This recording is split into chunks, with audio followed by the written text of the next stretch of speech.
anak-anak, hari ini kita belajar IPS tentang pengaruh Indonesia sebagai negara kepulauan, maritim, dan agraris terhadap kehidupan ekonomi dan sosial budaya.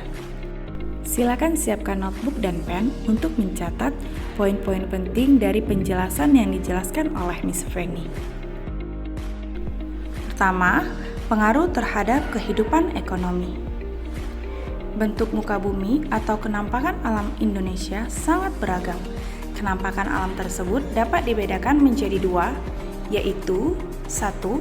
Kenampakan alam daratan, 2. Kenampakan alam perairan. Kenampakan alam wilayah daratan meliputi dataran tinggi, dataran rendah, pantai, pegunungan, dan gunung. Sedangkan kenampakan alam wilayah perairan meliputi sungai, danau, selat, teluk, dan laut. Anak-anak, kita bahas mulai dari gunung. Gunung adalah bagian tanah yang paling tinggi.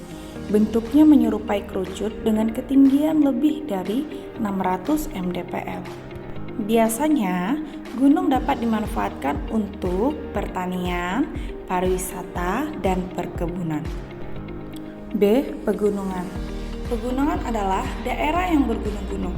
Biasanya, pegunungan memiliki ketinggian lebih dari 700 mdpl. Biasanya, pegunungan sangat baik untuk kegiatan pertanian jenis hortikultura. Contohnya seperti stroberi, kentang, dan kubis. C. Dataran rendah.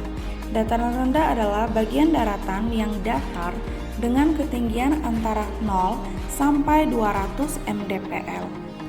Biasanya, dataran rendah dapat dimanfaatkan untuk perkebunan, industri, pemukiman, dan peternakan.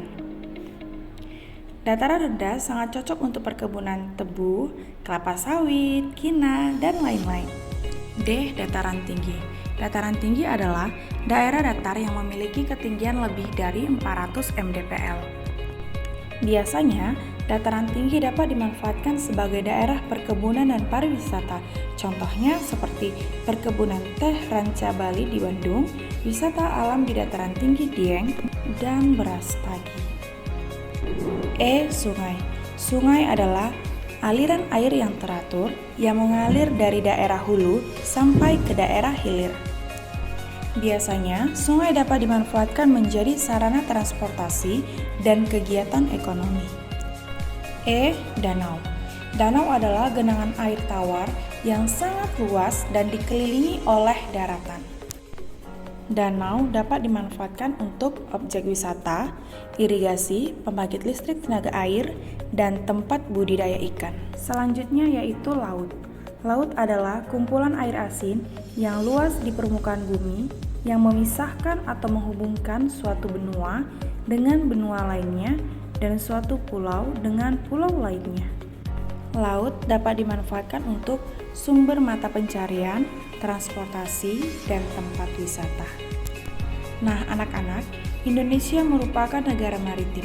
Oleh karena itu, sebagian wilayah Indonesia terdiri atas lautan. Laut Jawa, Laut Banda, Laut Seram, Laut Maluku, dan Laut Halmahera. Yang terakhir adalah pantai. Pantai adalah batasan wilayah lautan dan daratan yang terletak di tepi daratan atau pulau. Pantai memiliki manfaat di bidang pariwisata. Contohnya Pantai Kuta di Bali, Pantai Tenggiri di Bangka Belitung, Pantai Pangandaran Jawa Barat, dan lain-lain. Nah, anak-anak, sekarang silakan ambil notebooknya dan kerjakan tugasnya, yaitu menuliskan manfaat dari kenampakan alam wilayah Indonesia terhadap perekonomian. Demikianlah penjelasan materi hari ini. Kita akan lanjutkan di pertemuan berikutnya. Jangan lupa dikerjakan tugasnya. Thank you. Bye.